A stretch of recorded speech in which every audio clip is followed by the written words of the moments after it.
Shalom and welcome to a very special ENJC supplementary video for the High Holidays.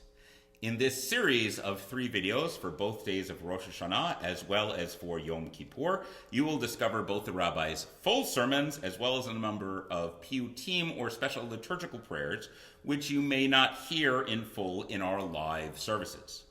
5781 is starting off in an unprecedented manner as we are altering our services in order to minimize any potential risk of spreading COVID-19. In addition to physical distancing, the use of masks, as well as numerous other hygienic practices being practiced here at the East Northport Jewish Center, we will be abbreviating our services as per the guidelines of the Rabbinical Assembly, as well as the discretion of our rabbi, my colleague Ian Silverman. We hope you will still find meaning, joy, and comfort in our services, whether you join us live in person or via our live stream, which may be accessed directly through our website, enjc.org. Before we begin our supplementary service, I am honored to introduce ENJC's President, Rick Kessler, with some words of greetings. L'Shana Tova. My name is Rick Kessler, and I have the honor to serve as your congregation president. I would like to warmly welcome you to the most unusual high holidays that we have ever lived in our lifetimes. For those of you who will be joining us in person, I look forward to greeting each and every one of you. For those of you who will be joining us by live stream, Rabbi Silverman, Hazzan, and I hope that the experience is as fulfilling and meaningful as possible. The ENJC Board of Directors has worked very hard to meet the needs of the whole congregation, whether in person or by live stream. We wish you a happy and especially healthy New Year. I would also like to sincerely thank those congregants who have been so generous and answering the call for the High Holiday Appeal. We depend on your support to continue our religious services and all of the programming which you have grown to expect as congregants. For those of you who have not yet made your donation for the High Holidays, I ask that you take a moment, fill out the High Holiday Appeal card that was included with your High Holiday package, and please send it into the office. My most fervent wish is that this situation we are currently living in together is just a blip in time. As we traditionally say during Pesach, next year in Jerusalem, I would like to change that this year by saying, next year, together, all of us, in person, in our own synagogue. For this first day of Rosh Hashanah, we start with a couple of piyutim, or liturgical prayers, taken from the Shacharit, or morning service.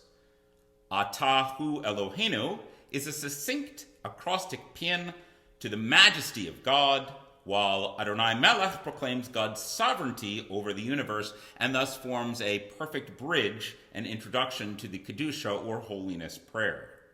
I am thankful to Rabbi Ian Silverman and our Gabbai Eric Loring for acting as my surrogate congregation in this recording, and you may follow along in your gray Harlow Mahzor on pages 136 and 138. If you'd like to sing along, please do. I won't tell anyone.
Adonai Melech, Adonai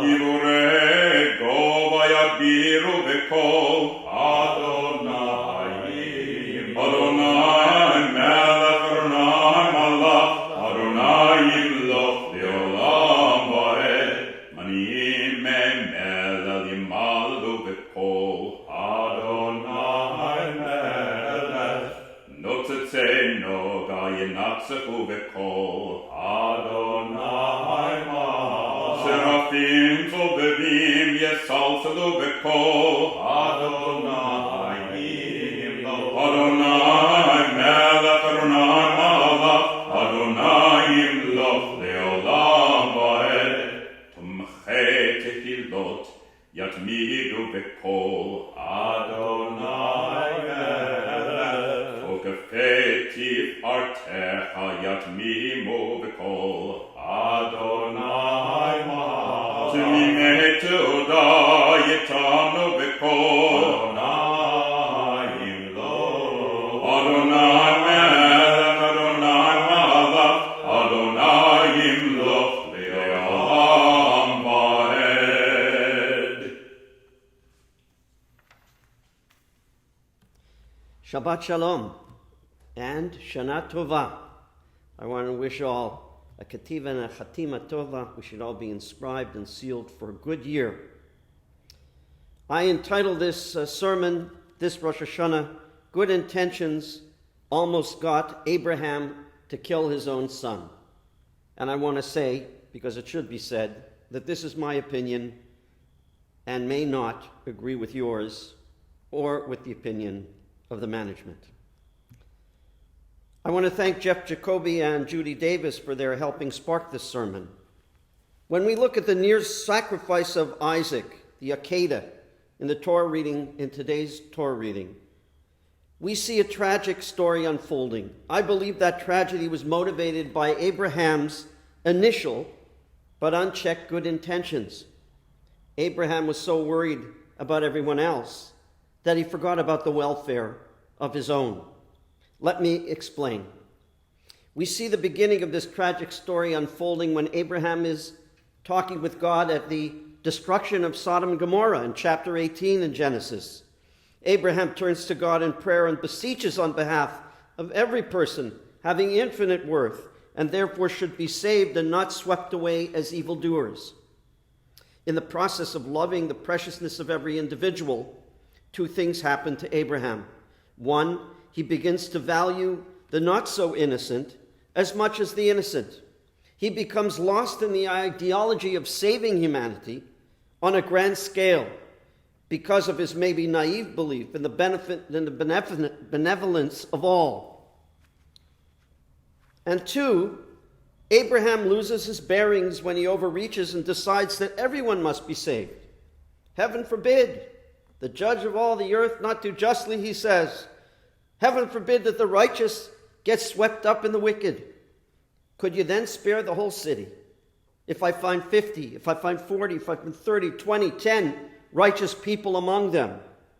And God says, I will. Not content, therefore, to save only the good. He wants to save everyone, even the wicked, which of course can come back to bite you. Abraham may not have been aware, innocent himself, and could not distinguish between those that were good and those that were dangerous. But his idealism can be foolhardy. Not putting, for instance, as we know in a modern example, Hitler away after his putsch, after his rebellion in the 1920s, for instance, and assuming that eventually the German people would throw him out of the Bundestag on his rear end, went on for a few years. But by the time that the Germans realized that it was too late, it was in fact too late. We always need the ability to check idealism with reality, to discriminate between good and dangerous. Endless open-mindedness can lead, in fact, to one's brains falling out and to our own destruction. And so here we have Abraham, our great advocate of humanity as a whole, at Sodom and Gomorrah. But when God tests Abraham the next time, here in our Sedra today, what we read at Rosh Hashanah, to send Hagar and Ishmael away in the desert with a single canteen of water. Abraham, pained by his family being threatened, is distraught. By Yerah be'enav, it says in the text there. And God says to him, do what Sarah says. Shema b'kolah. Obey what Sarah wants. And what does Abraham do this time? He doesn't bargain. He doesn't argue. He doesn't protect his own as he did with the strangers of Sodom and Gomorrah. Abraham doesn't say to God, what? How could you do this? God will judge all the earth. He'll die of thirst. They'll die of thirst. He doesn't say, I'm righteous. Do it for my sake. He doesn't say, maybe Ishmael has great potential. No, he listens obediently. His passion to help his own is positively anemic. And when God ups the ante and tells Abraham in the next Sedra, which we'll be reading tomorrow, Abraham, kach et bincha, take now your only remaining beloved son, Isaac, and put Isaac on the altar. Abraham hops to it. He can't get up early enough in the morning. Not a word of protests. He doesn't cause a stir. What is he thinking? Where is his heart? And now, where is his passion for justice? Where is his instinct for self-preservation for his loved ones? And the answer, I believe, is that he expended himself from earlier efforts with humanity as a whole. Abraham gave it the office. He's too ideologically committed to the universal to care about the particular. He sees the particular concern as maybe a little too petty, maybe a little too selfish, in contrast to the larger universal concerns. And in the process, those closest to him are injured emotionally, traumatically scarred by his failure to take a stand when it comes to protecting his own self-interest and those close to him. The same might be said in the case of the movement for Black Lives Matter. Of course, the central idea of Black Lives Mattering should matter, in fact, to all of us, and should burn bright in all of our hearts. And I'll say more about this on our Rosh Hashanah second day sermon in a larger and more expanded way. Each instance of police brutality, blind hate crime against blacks, from Eric Garner to Zimmerman and Trayvon Martin, from Ahmaud Arbery in Georgia, George Floyd in Minneapolis, and now the incidents that have happened recently in Wisconsin and in Rochester, should sicken us and should shake this nation to its core so as to structure law enforcement in such a way that it can be held accountable to the blind spots that it has. Sensitivity training should be increased and intensified. More targeted usage of police should be honed. More minority hiring is an imperative. The events of this year should be as galvanizing as the outrage that overtook us in the 1960s at the horrific treatment of African Americans protesting for voting rights and for equality. Or the outrage of the killing, if you remember, some 55 years ago of the KKK of 3 young men, of Cheney, Swerner, and Goodman. 3 young men, 2 Jews and 1 African American, who were working on behalf of civil rights. Young men killed in their prime. We should be working with our black brothers and sisters and all people of goodwill to make sure that this is eradicated in every sector of our society, racial injustice, and to see to it that opportunity is open to the same extent in education and in employment. But there is a danger in holding too fast to the script of some groups who profess to be defenders of all oppressed and marginalized people, the so-called woke element, the intersectionalists, as they are called, because loyalty to their ideological script can singe us as much as Abraham, Avram Avinu, was singed, as much as Ishmael and Isaac were singed, as much as Sarah died of apoplexy as a result of it, being so concerned with the cause of general humanity that we lose sight of our own interests and our own basic instincts for self-preservation, of tribe, of family, of peoplehood. If I'm not for others, who am I? Certainly. But if I'm not for myself, what am I? I flipped it a bit, but it's still nonetheless true. Balance is important. And balance should be expected from others as well. Recently, the country has been rocked by some horrible cases of racist treatment.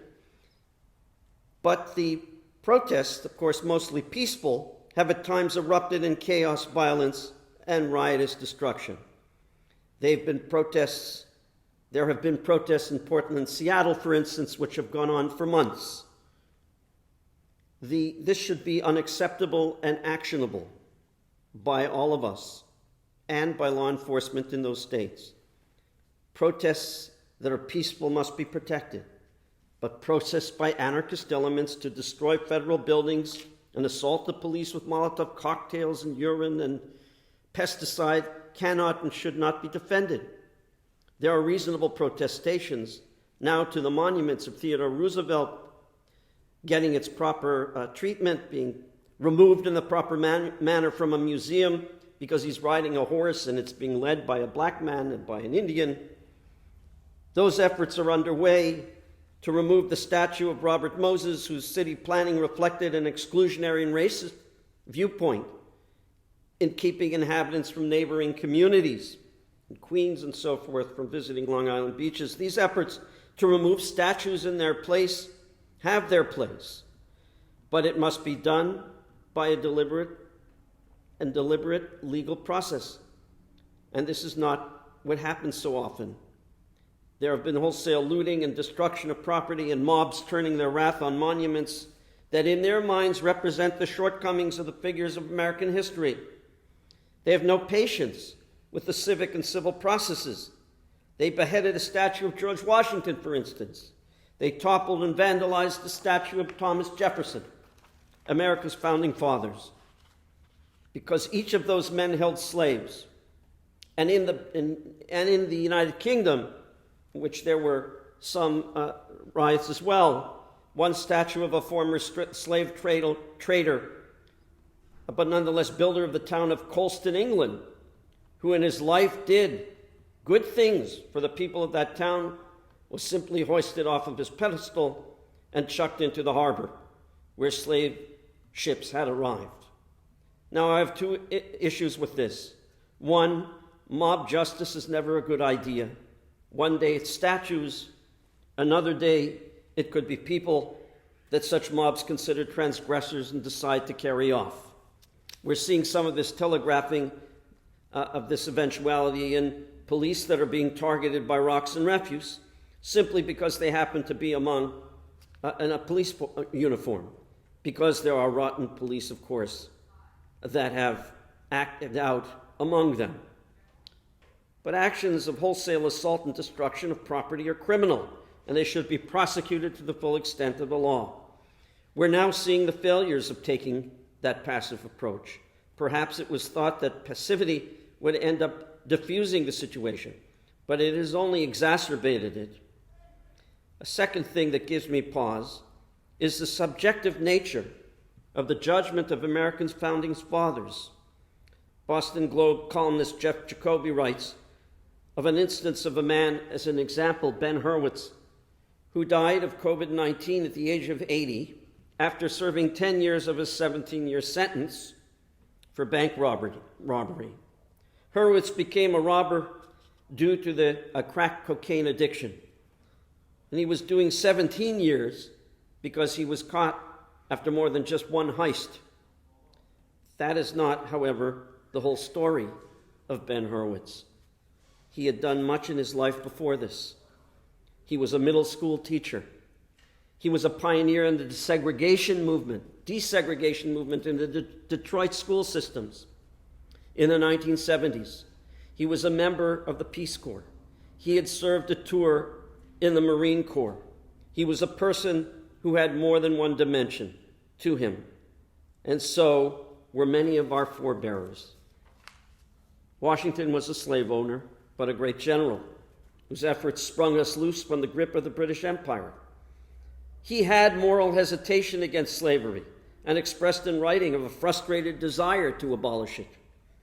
Jefferson also had slaves and had a mistress, a woman named Sally Hemings, and children through her. And yes, he held many views like they did in those days of the white man's burden and so forth. And there is absolutely no defending his behavior with Sally Hemings. But he also wrote of being tortured, of the extreme humiliation and suffering of slaves. He was also the author, says Noah Rothman, who wrote an article in the commentary about him, of one of the most expansive definitions of what constitutes human liberty to that point in history, the Constitution, the preamble, and so forth. A radical document that paves the way towards emancipation. And he was the author of the first anti-slavery ordinance in 1787, called the Northwest Ordinance. Martin Luther King Jr. in his splendid I Have a Dream speech, the Lincoln Memorial, drew on the Constitution, the Declaration of Independence that Jefferson authored when King spoke of the promissory note forthcoming from the promise of, quote, the inalienable right of life, liberty, and the pursuit of happiness, unquote. That phrase was coined by none other than Thomas Jefferson. And Reverend King would have been mortified seeing the defacing and vandalizing of that monument. The reactions to past and current injustices do not always capture the complete picture of history and its players. The zeal of universalism and utopianism does not justify anarchy and such harsh judgments of those in the past. Teddy Roosevelt, for instance, busted up monopolies and eased the way for unions and workers' protection and the labor movement, and desegregated government offices in Washington, D.C., although they were resegregated by Woodrow Wilson. Certainly, we could agree that Robert E. Lee and Jefferson Davis's monuments have no place in the public domain, and there should be, forthwith, legislative initiatives to dismantle them in public spaces, but through legal processes. Military bases with the names of generals who waged a traitorous war, the cause of the South, should also go. But the military, civil, legal processes, careful discussion, and legislative action is the way to do it. No doubt our country has a complex history that bears scrutiny and sensitivity in response to our society's current racial crisis. Indeed, I shall have more to say about that in tomorrow's sermon. But I must ask all of us this question. Would you want to be judged by the worst things you did after you're gone? Jefferson penned the very freedoms that this mob took to the extreme, the right to public assembly and expression when they toppled his statue. And by this standard, by the way, current presidents, should they ever have monuments made of them, and I wouldn't recommend it, would get torn down by evolved and morally woke, angry, progressive mobs. Barack Obama, because he was anti-gay marriage at one point until he evolved and saw that it was politically correct and right. Joe Biden, Al Gore, Bill and Hillary Clinton all supported capital punishment and harsher sentences for repeat drug offenders. Someday those positions will be seen as monstrous. In fact, we saw it in the current Democratic campaign cycle. And seen against the evolved progressive positions of the future, no doubt their monuments would be dumped, decapitated, defaced, and toppled by evolved and extreme mobs. Most of us are three-dimensional. We all have our foibles, as well as our moments of glory. After all, our religion reminds us that we're likened to beasts, but at the same time, humanity is a little less than angels. In the thrall of utopian universalism, no one can measure up, and we end up diminishing not only the great historical figures, but all that is near and dear to us, our founding principles, radically beneficial in their time and continuing to be. In being blindly reactionary, we diminish the advances we ourselves have made And just as Abraham, our judgment can become distorted, out of touch with reality, and self-mutilating. And this we can see in recent issue of the Israel Treaty of Peace between Israel and the United Arab Emirates. I think it must be said, so many of us are quiet about it because we don't like the present administration. The liberal media has been eerily silent about it. Look, I don't care whether President Trump gets a Nobel Prize for it or not. That will be up to the Norwegians. But I do see and care that something historic is happening. Something historic, of peace among neighbors with Israel in the Middle East, Arab neighbors, is happening. And it's very much in our interests. It's very much in American interests. It's very much in Israel's interests. It's very much in the Palestinians' interests. And I think we should be celebrating this new moment, this new opportunity for what it is, a remarkable diplomatic achievement. And finally, folks, the ultra-progressive left, who's speaking and speaking generalizations, and sometimes the overly eager media that give them a pass, and in some cases even, sadly, Jewish groups among us, have done great damage to blacks and Jewish people alike by pretending that everything is pure about the M4BL movement. The affiliation of the movement with the anti-Semitic BDS boycott, divestment, and sanction of Israel campaign is being conveniently ignored. That section of its platform has never been revoked. The 2020 platform, true, does not mention in its summary anything about Israel, and I suppose that's a good thing. But if you look a little deeper in the website, you'll see, in fact, that those provisions have never been removed. The vandalism of the early Floyd protests by opportunists in this coalition to smear Jews and Israel by defacing Los Angeles businesses on Fairfax Avenue, the Jewish section, and synagogues reading F Israel and Free Palestine with their graffiti over them is linked to this alliance and is indefensible and has not been condemned by a single national, to my knowledge, by a single national leader of the M4BL movement. I have heard some national African-American voices call out anti-Semitism. I think that is a great thing. And more power to Kareem Abdul-Jabbar and to Charles Barkley, among others, who've spoken out. Mr. Floyd's brother courageously, early on, called for the protesters to stop general looting, and more power to him for helping to rein in general chaos. But where are the religious voices? Where is the communal leadership telling these folks that one people's movement against racism must never be diminished by the bigotry in its ranks towards another group?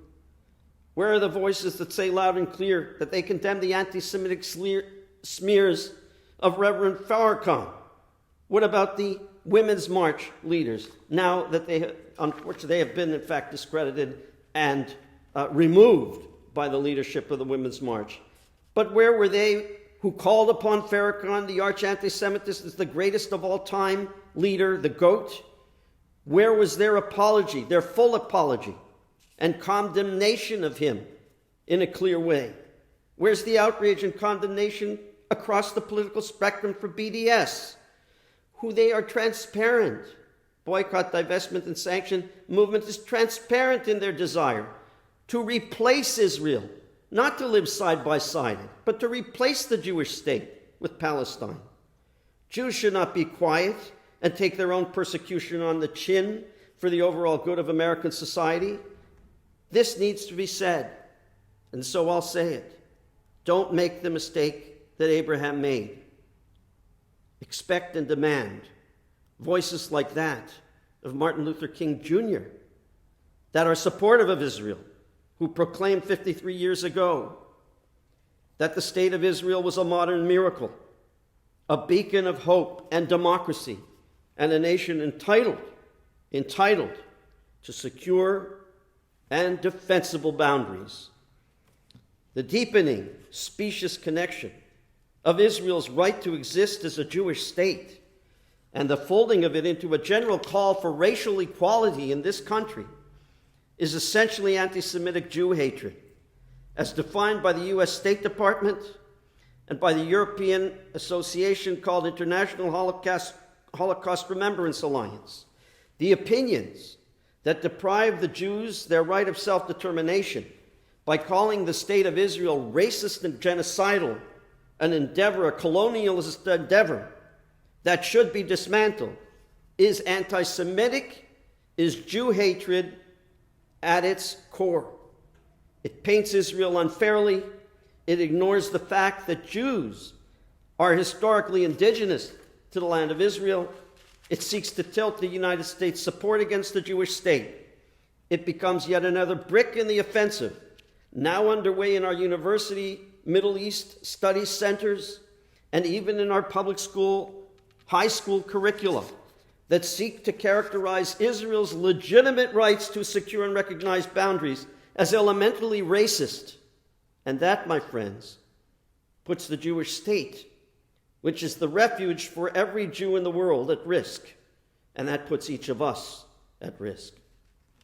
And we, the American Jews of America, swept up in the righteous cause of justice towards all, which is a wonderful cause, have to be vocal when we see efforts to unfold reforms for racial justice or defunding police get morphed into the defunding of the state of Israel, because there's no relationship.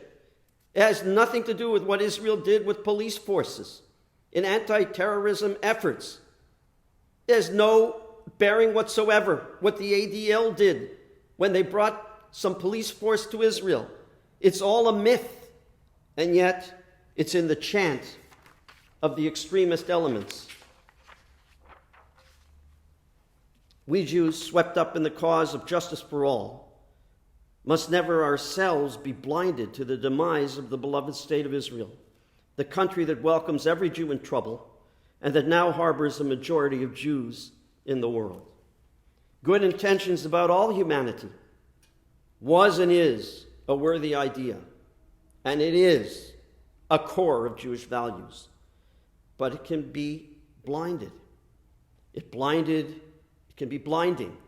It blinded Abraham and derailed his basic instinct for survival for his family and his tribe.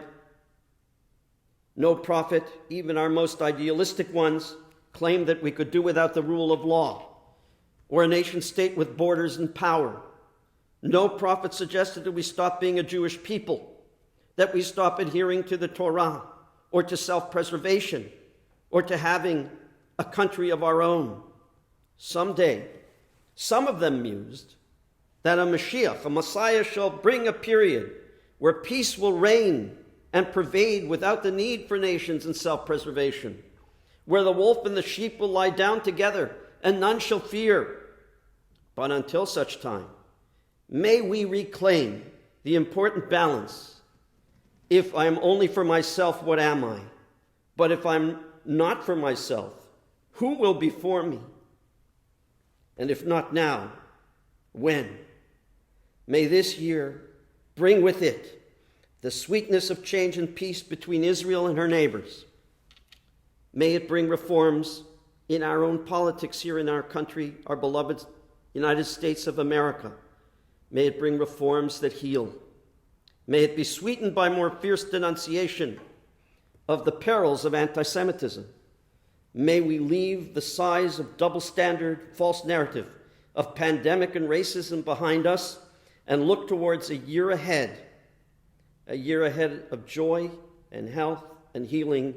And to that we say Amen. Shana Tova U'Mituka, a sweet new year for all. Thank you, Rabbi. One of my favorite piyutim that we must sadly skip during the live services is V'chol Ma'aminim.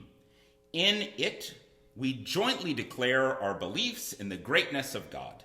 The verses are call and response, so feel free to sing along with me on pages 246 and 248.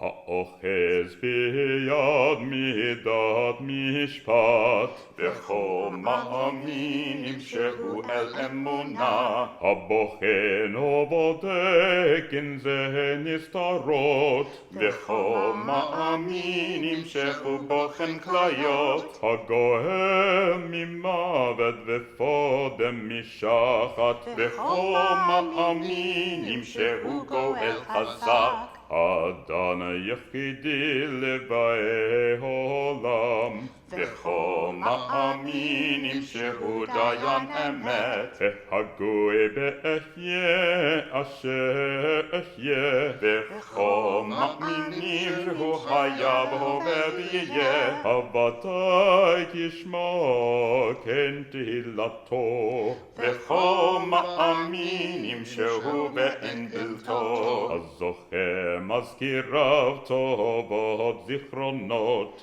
וכל מאמינים שהוא זוכר הברית, החוטא חיים לכל חי, וכל מאמינים שהוא חי וקיים, הטוב ומטיב לרעים ולטובים, וכל מאמינים שהוא טוב לכל, היודע היצר כל יצורים, וכל מאמינים שהוא יוצרם בבטן, הכל יכול לעם יחד, וכל מאמינים שהוא כל יכול, עלן בסתר בצל שדי, וכל מאמינים שהוא לבדו הוא, הממליך מלכים ואלוה המלוכה, וכל מאמינים שהוא מלך עולם, הנוהג בחסדו עם כל דור, וכל מאמינים שהוא נוצר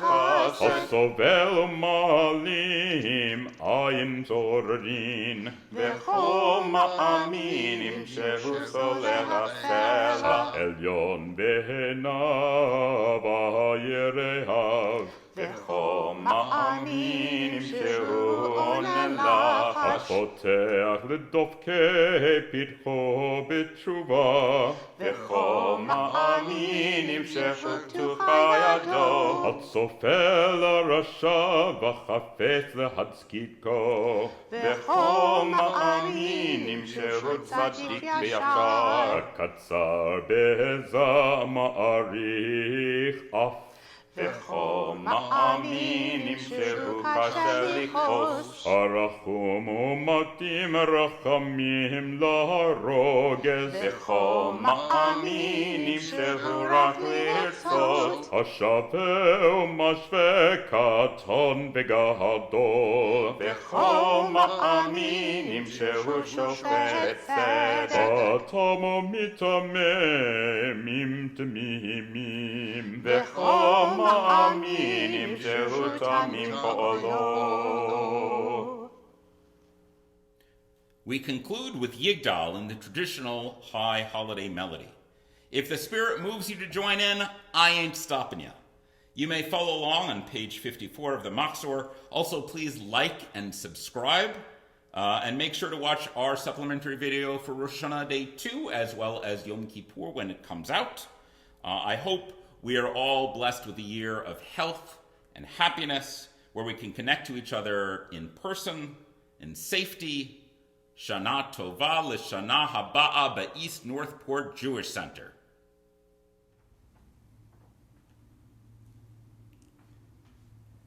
Yigdal Elohim Chai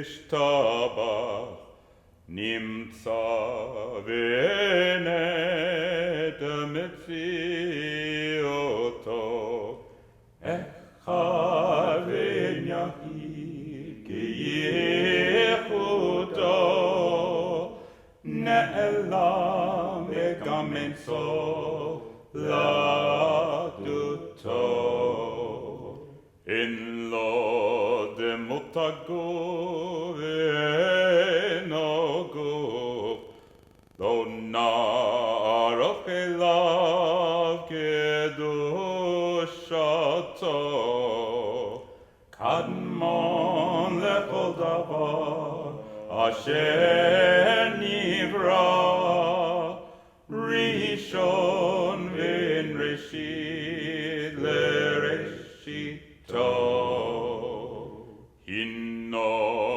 Adon olam lechol notzar yoreh gedulato u'malchuto shefa nevuato netano el anshe segulato vetifarto lo kam beYisrael ke Moshe od navi o mabit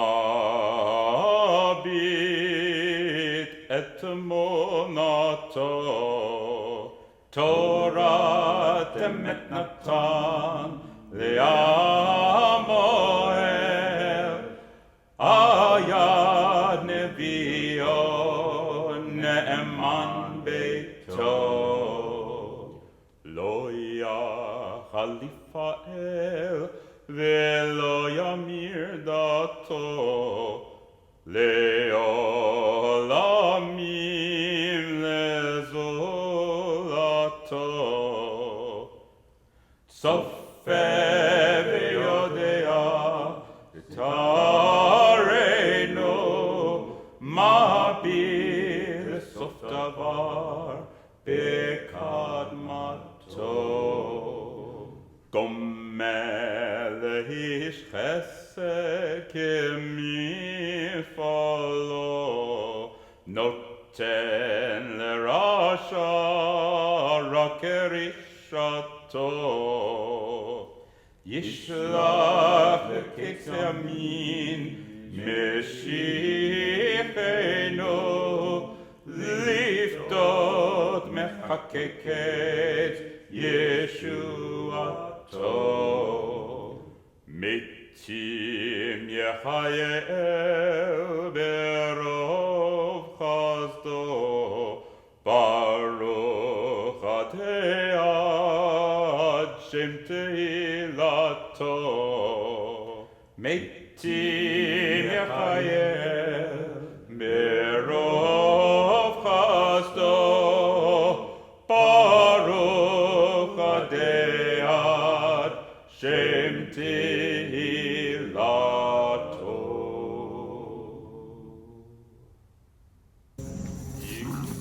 From the Kessler family to all of you, a happy and sweet new year, L'Shana Tova.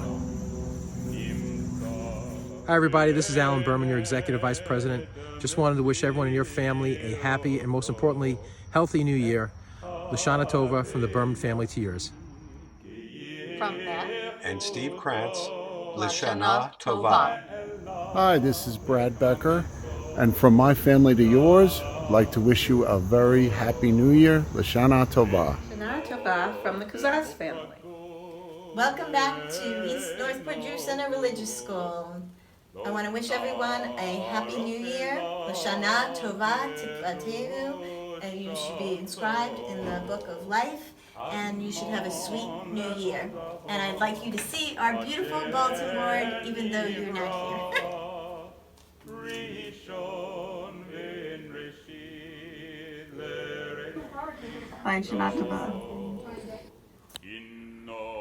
Hi, I'm Sherry Davis. I'm here to wish you and your family a very happy and healthy new year. Shana Tova.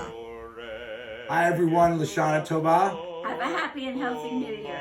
Techatvu v'techatmu. With blessings for a sweet and healthy new year. From Hazzan Stephen Waldek. Deborah. And Libby. Shana Tova Umetuka.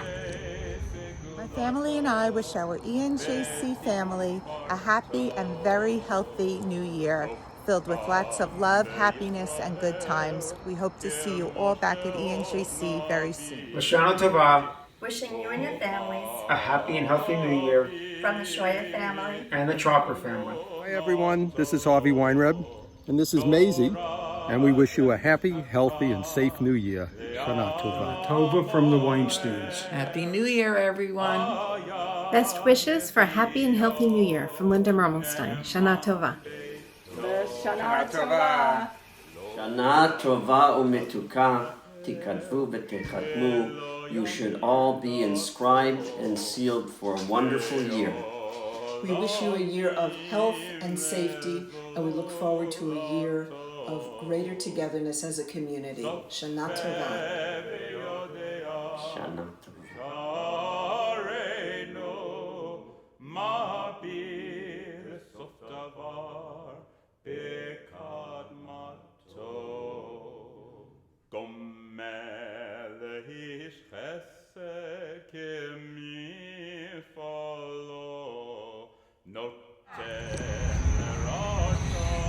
Before you end this video, I just want you to say to give this video a thumbs up, and subscribe and share, and do not forget down below and hit the bell button.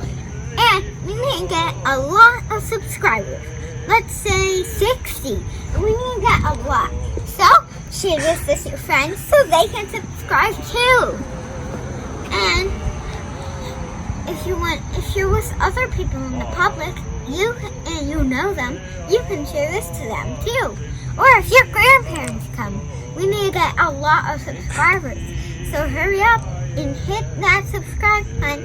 See you guys later. And now we say Shana Tova Umetuka. I was going to say Shabbat Shalom. Oh, okay. You say Shabbat Shalom.